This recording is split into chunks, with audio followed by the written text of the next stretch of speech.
Well, good morning YouTube. I did say I'd do a quick vlog about some of the issues I've had with the Canon to Alan, and I'll try and cover some of them this morning. What I would say is that there isn't any perfect cameras. You're always going to have some problems with whatever camera you're trying to use, and to some extent some of the problems I'm having are down to the way I'm trying to use it, really, because to use it in manual mode, yes, I get a higher ISO range and all the rest of it, but to actually balance the exposure levels, sometimes you're having to go quite low on the shutter speeds, and that means if you're zoomed or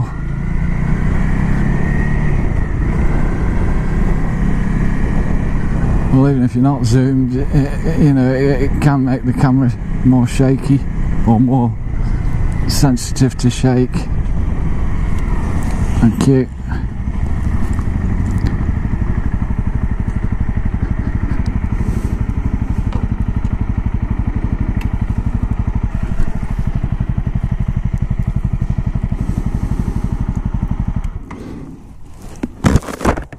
So I'll have a quick run through some of the problems and whether I've got workarounds or if I'm still working on it. What I would say is that the Canon's a good little camera. Not all of the problems I'm having are due to that. So partly it's due to how I use it, or try to use it as well. So let's just take a break there while I set up. Now the first problem with the Canon is the wind rumble, and I've got a Mark 1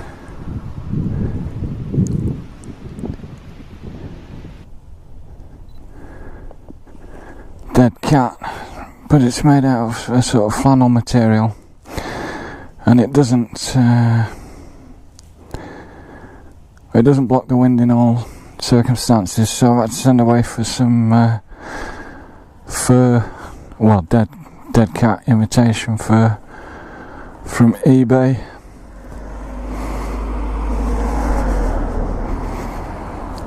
And we'll see if that's any better.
So they've closed the road to sort out their appalling surfacing job.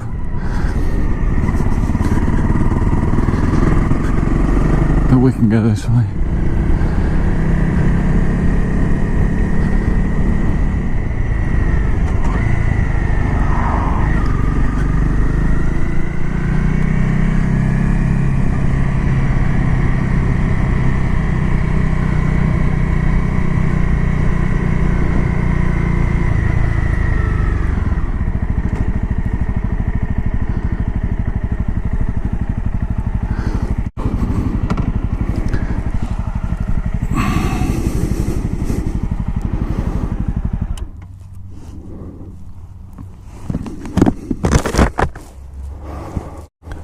So wind noise is the number one problem, and like I say, I've ordered some real imitation fur to see if I can improve on that YouTube, but we'll have to see.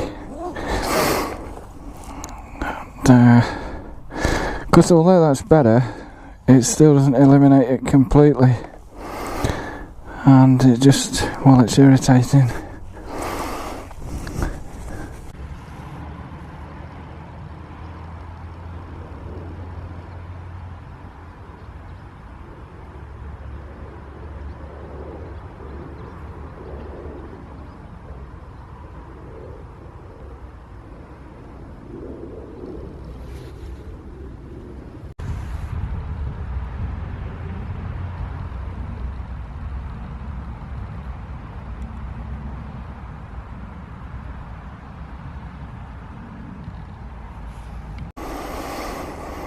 So that's some shots of Milford Common YouTube. Put that back to. And number 2 on my list was Shaky Zoom. Partly that's due to the fact that if you're shooting in manual mode, you're operating at slower shutter speeds really, and that's the cause of the problem really. I mean, any camera with a zoom lens, you know, you're going to lose f-stops. In other words, your aperture's going to close a bit more as you zoom, and it's just the way that it is. And as you close your aperture and reduce light in, you have to compensate by slowing down the shutter speed, and that makes the camera then detect shake a lot more. So partly it's trying to use it in manual that's causing some of the shaking problem, and the monopod, whilst it helps, or a tripod would help as well to some extent, then you're losing the advantage of small form factor. So that's the shake. There's an audible clicking sound when you zoom as well, which is just the way the camera operates, and there are some workarounds in post, but they're not ideal.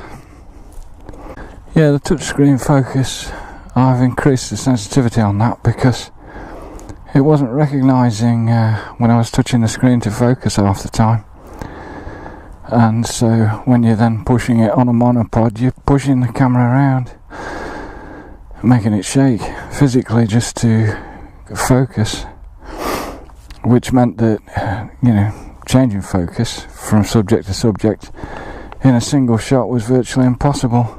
Now, my last few issues are to do when it's really sunny and you've got sun on the camera lens, LCD screen, and you can't see to frame properly, you can't see to focus properly, and you can't see to balance your exposure values properly. Now, obviously you can switch to auto mode to get round some of that, and to be fair, I mean, this is Britain, we don't get many sunny days anyway, but well, for me, that makes it quite challenging to use the camera and have any idea what you've got when you're trying to use it as a camera. Obviously the design criteria was that you know, you tilt the LCD screen up to look at you, and having done that, you know, you're then doing your selfie vlogging. But if you're not using the vlogging camera in that mode, and I mean, even if you were, you're still got to be looking into the sun. But I suppose again the assumption is everything's going to be on auto and the camera's just going to do it all for you. But if you're actually trying to use it as a camera to take pictures rather than just focusing on yourself, then it's more challenging, let's put it that way.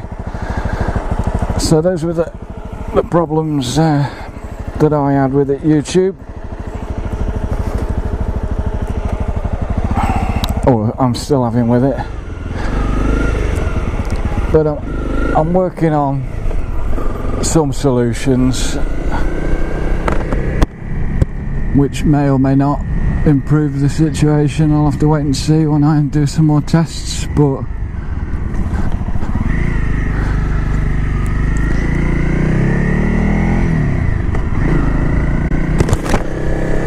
like I say, the flannel material has helped with the wind noise,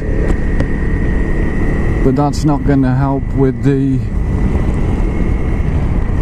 clicking on when you're actuating the zoom mechanism.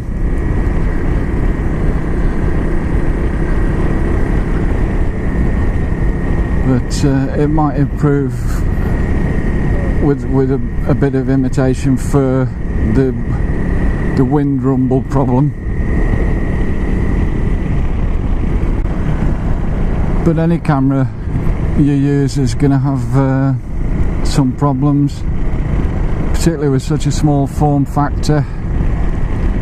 There's a Panasonic as well that I've been looking at that's got a small viewfinder. It doesn't have the flip up screen, but I'm not bothered about that. But people who've used it said, you know, basically if you need glasses then you can't really see what's going on in the viewfinder, which is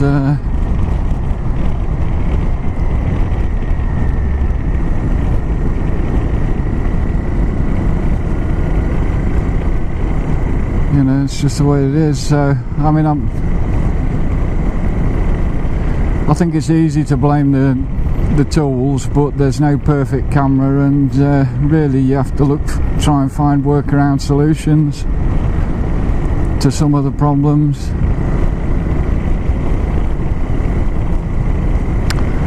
Unless you've got pots of money, and then of course you can buy hundreds of different cameras, can't you?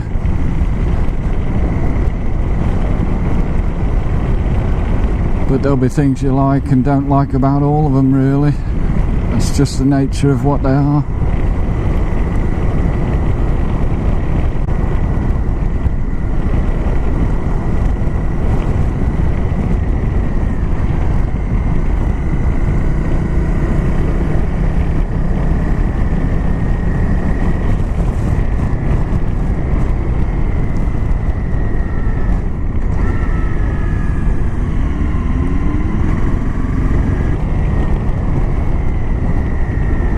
I was watching somebody doing a comparison between the Mark II G7X and the small Sony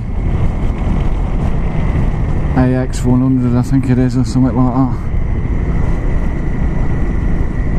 And yes, the autofocus is really quick on the Sony, and it's not on the Canon. And if you're using it as a selfie vlogging camera, then yeah, clearly that matters.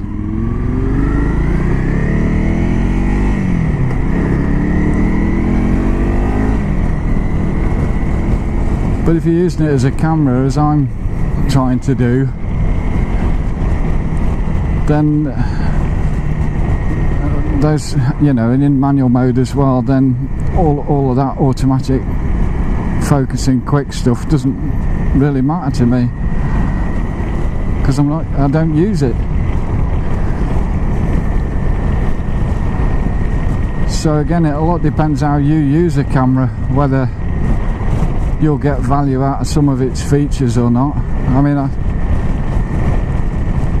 you know, I like 4K, but I don't particularly want to start working in it because of the processing power and storage that's required.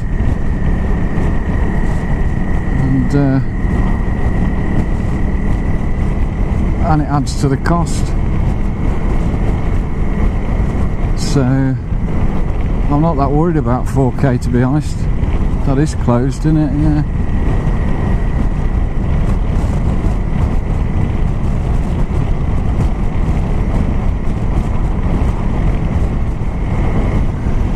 Anyway, YouTube, that's it for today.